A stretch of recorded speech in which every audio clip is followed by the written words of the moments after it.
Hello po guys, sa video ngayon guys, ari kita diri sa simbahan sa Plaza Libertad sa Iloilo. Sa din diri ginahiwat, diri nagahalin ang Santo Niño para sa kapistahan diri sa pagsaulog sa Dinagyang Festival 2026.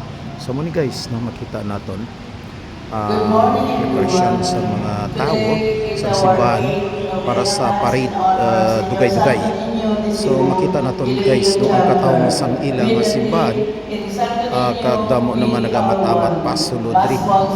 So muni guys no ang simbahan diri sa tubangan sa Plaza Libertad kag luyo lamang sa gilid lamang sa Iloilo City Hall. So guys, mabatian naton ang pag-umpisa sang Nobina Mass para karon sa hapon sa opening sang parada para sa Dinagyang Festival 2026. So madam, salamat guys.